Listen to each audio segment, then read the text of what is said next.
የብርሃን ምንጣፍ ድባቢ ዘርጋ ለውድ Yooyyaa harka fuunee akkam jirtanii hordoftoota kiyya jaalatamuudhaaf kabajamoo nageenya jaalalli waaqayyoo lafaaf iddoo jirtanitti isiniif haa baay'atu jecha akkam jirtu qimamoota kiyya jaalatamuudhaaf kabajamoo warroonni na hordoftan jechaadhaanis nagaan jira qaxaliin keessan yookiin modeelistiin keessan ishee lakkoofsa 8 jechaadha isin fayyaa jirtu alaamanni sa'a namni jaarsa jaartiin shookaa cilfaa biraddisni hunduu nagaadha. Egaa guyyaa har'a kana viidiyoo baay'ee nama gaddisiisu tokko qabadhee dhufee jira jechaadha. Obboleetti keenya takka gola madamii keessatti waan ishee mudate ilaallee walitti deebina. Viidiyoo san ilaallee walitti deebina. Haga sanii obsaan na caqasaa viidicha ilaalletti yaadatti kennina. Deemnee viidicha ilaala. Bismillah, bismillah, bismillah.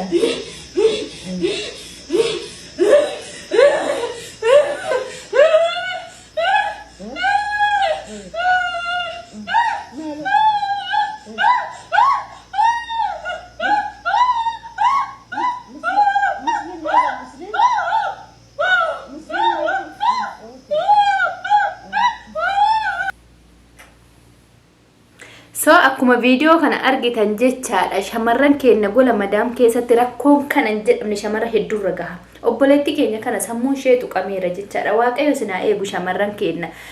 Anasirratti yaada tokko qaba jechaadha. Yaada cuunfaa yookiin yaada ijoo jechaadha. Madamiin kun haadha ormaati ilaala. Odoo haadha ishii taate osoo mucayyoo ishii taate yookiin intala ishii taate madamiin kun waraabdee viidiyoo gadi dhiistu. Atattamaan tarii yoom amantaa mucayyoo musliima ta'e gara mana masjiida sheekutatti geette itti qaraasisti yoo amantaa ishee kiristaana ta'es abboota warra kiristaanatti bilbiltee ijoollee kiristaana waan jedhanitti fiddee namoota itti tsallaasisti yookiin hatattamaan gara yaalaa geessiti viidiyoo waraabdee gadi dhiistu jechaadha. Shamarran keenya gola madam keessatti waan hin ta'in hin qaban rabbi sinaa eegu hamtuu baddurra sinaa eegu dhugaa. Amma obboleettiin kuni viidiyoo kana akkuma ilaaltan dhugaa na gaddisiiste. Way haadha ormaatan an jedhe dhugaa nan boo'ee viidiyoo kana gaafan jalqaba argu amma taragaaga'ee normaali isinitti haasa'u kana ilaalinaa dhugaa viidiyoo gaafan jalqaba takka jedhee argu nan boo'ee maaliif an boo'ee beektani keessa kiyya nama kaffa'a baqqaa jireenya biyya ormaati kun laala shamarran keenya rakkoon akka kana hedduu shamarra baay'ee irra gahee ture. Tuni viidiyoo waraabdee gadhiiste garuu iddoo hin himne zim jettee viidiyoo bicha waraabdee laala. Eessa akka jirtu naannoo kam akka jirtu akka namni illee qabuuf hin goone jechaadha madamiin kun. Shamarran keenya waaqni sinaa eegu bakkuma jirtanitti dhugaa. Madamii meeqa kan shamarran baastee bakkee itti gatte. Nama meeqa kan yoo ishiin dhukkubsatte fuutee asfaaltii irratti gattu. Nama meeqa immoo odoo aayidiin hojjechiisiniif waggaa dheeraa mana ofii keessa hojjechiiftee sana booddee gaafa waggaan dheeratee qaraaman irratti lakkaa'ee jedhe fuutee bakkee itti gattu. Ijoolleen tun akkatti achii immoo gaafa ishiin bakkee itti gattu bakka dhaqxu waan hin beekneef sammuu ishee tuqamee bakkeetti achii fuudhanii yookiin hospitaalatti argamti yookiin mana hidhaatti argamti yookiin bakkee itti gatamtee bakka itti taphatamti jechaadha. Shamarran keenya rabbi sinaa eegu dhugaa. Bakka hin beeku waan jedhuun wallaalee waan ca'u kana laalee akkasitti dhukkubsattee kinu hin dubbattu malee gubaa meeqatu akka ishee irra gahee mul'ata mucayyoo tana tarii qorichaan akkas gochuu dandeessi madamiin takka takka. Akka ishiin maatii ishee yaadanne akka ishiin naadaan wal hin jenne akka ishiin damoozan gaafanne akka ishiin bakka takka socho'uu hin dandeenye araboonni baay'een ijoolletti qoricha godhu. Ijoollee baay'ee rakkoon akka kanaa kan irra gahe. Obboleetti keenya takka kana dura mucayyoo wayii dhuftee natti himtee biyya Beeruutii keessa waggaa 15 hojjettee waggaa 15 jedhan mana san keessa erga hojjette maatii qabaattee du'anii jiraatan waan ishiin beektu hin jiru. Namatti siqxu laal ijoolletti siqxu mucayyoo waggaa 15 gorsinee dadhabnee jedhan deemtee mitiidha namittiitti. Uffata iyyuu uffata illee moofaa iccitaa uffattee hojjetteedha. Uffata kenninee fi jennaan hin diddi jedha fudhachuu. Bakka waan madamiin jette malee kanama biraa tole hin jettudha. Maaliif itti goosifte qoricha jechaadha. Dhuf wallaalchiste bakka wanni ishaanii bichaa jalatti hojjechuudha. Kaza mucayyoo san dhumarra mucayyoon bakka boossee akkam goor poolisiitti himiif jennaani mucayyoon immoo warri ishiin bira hojjettullee baay'ee kabbaadidha. Wajjin naasa innaan jedhan jette sodaatte lubbuu ofiitii jecha dhiiste waan gootu dhabdee garuu ijoollee baay'ee garaana nyaata. Obboleetti keenya takkalee Saudi Arabiyaa keessatti waggaa 11 hin beektu jechaadha.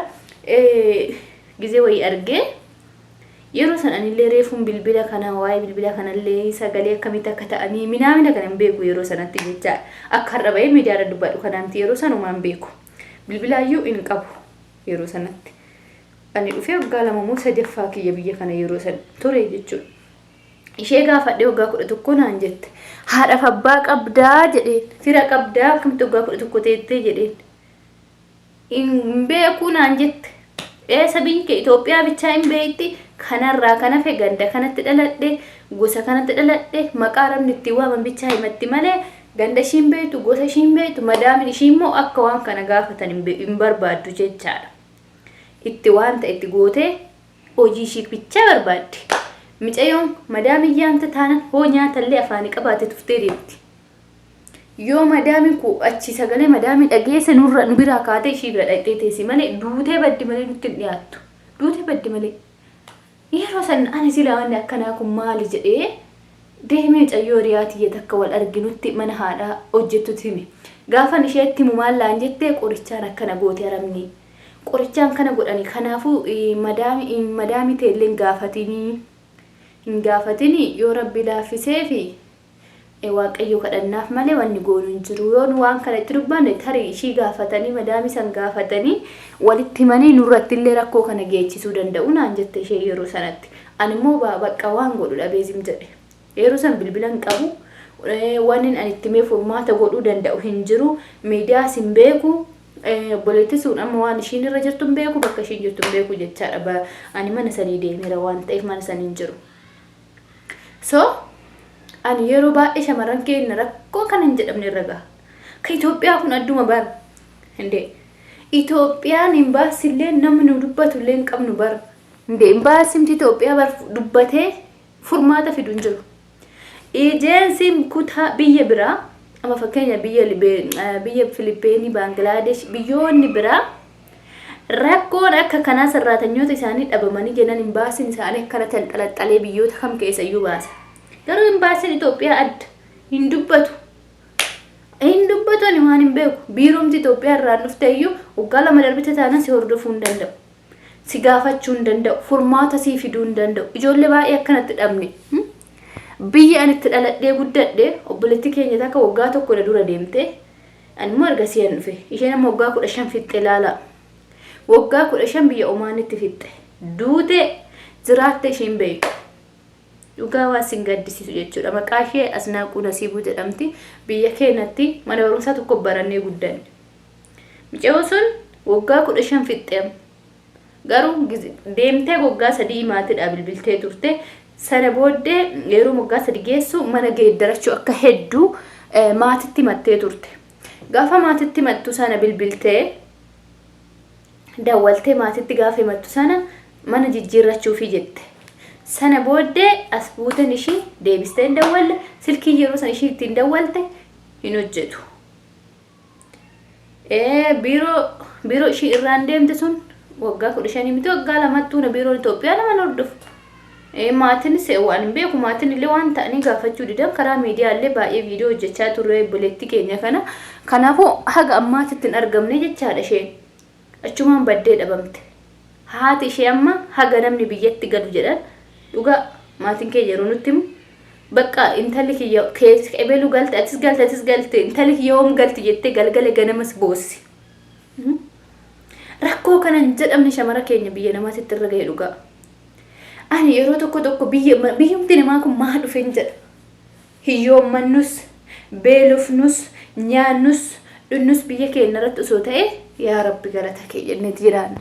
Garuu amma nyaannee garaa hin qabnu, uffannee gadirraa hin qabnu, umrii keenyatti nafne, hojjennee hin milkoofnu, hin jiru akkanumaan gizee keenya gumna, dhallee dhala hin qabnu, yeroon keenya darbe, meeqa lubbuu dhabne obbolaa keenya.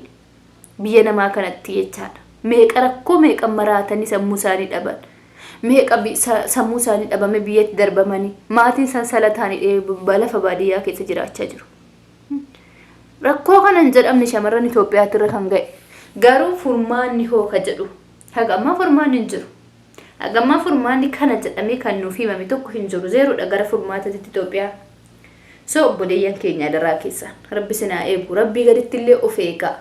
Quba wal qabaadha ijoolleen gola namaa jirtan karaa keessa lakkoofsa walii qabaadha wal hordofuu qabna akka walitti dhiyaataniin akka biyya tokko jirtan akka naannoo tokko jirtan akka magaalaa tokko jirtan ijoollee kutaa feetanii ta'a Amaara ta'a Oromoo ta'a Tigree ta'a saba feetan ta'a gin wal quba qabaadha Itoophiyaawwinnati keessanii maaliif sinin jedhe beektu quba wal qabaattan yoo man si'ii mana san keessa jirtu rakkoon irra gahe ani as jiru kuyyoo dhagaye foolisitti dawwalee waan san hordofuu danda'a jechaadha.